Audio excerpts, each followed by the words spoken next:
大家好，我是超子。原来正宗的广西虎皮扣肉是这样做的，不用酱油，不抹蜂蜜，做出来软糯香香，不油腻。方法也特别简单，话不多说，接下来看一下我是怎么做的吧。首先准备一块正经的五花肉，先用镊子把残留的猪毛拔掉，处理干净以后，冷水放入锅中，放入去腥5件套、葱姜、料酒、花椒、八角、香叶，开大火烧开锅。开锅以后，转开中小火煮半个小时。梅干菜我们选用这种纯手工无砂免洗的，吃起来干净又放心。把梅干菜泡软，碗中放入1小块南乳、1小块腐乳，少许的花生酱、1小勺蚝油、1小勺生抽、半小勺老抽，适量的白糖，一点点13香，加入少许黄酒，用筷子把料汁搅拌均匀备用。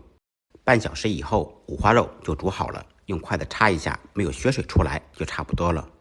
把五花肉取出来，稍微晾凉，找3-4根牙签，在肉皮表面扎满小孔，扎得越密集越好，这样肉皮下面的水分才能释放出来，可以软化猪皮，防止猪皮脱落。伤口上撒上1层盐，用我们专业的手法轻轻的拍打，进一步把里面的水分释放出来。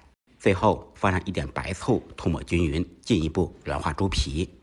全部处理好以后，找2根竹签，对角紧贴猪皮扎进去，这样可以把肉皮固定住，炸的时候不变形。起锅做宽油，油温4-5成热，放入五花肉，在锅中炸制。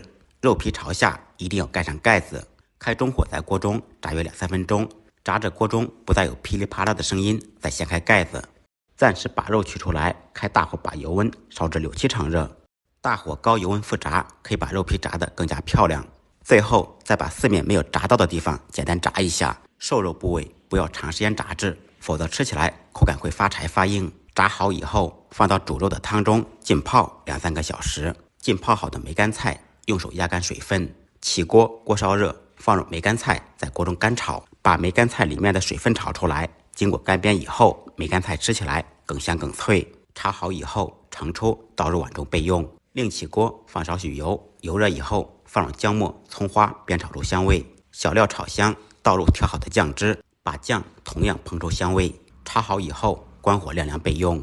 泡好的五花肉切成像我脸皮一样薄的厚片，切好以后放入白色的大碗中，倒入刚才炒好的酱汁，用我干净的小手抓拌均匀，使每块肉都裹上酱汁。拌匀以后，肉皮朝下码入碗中，放入炒好的梅干菜，也可以放其他自己喜欢吃的配菜，放入蒸锅中蒸1个半小时左右。时间是最好的调味料。蒸好以后，把汤汁倒出来，倒扣过来扣入碗中，哇，太香了，看着就流口水。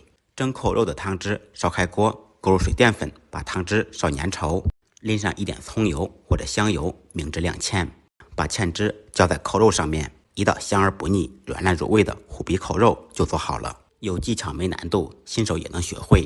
再忙再累，记得按时吃饭。下期视频见，拜拜。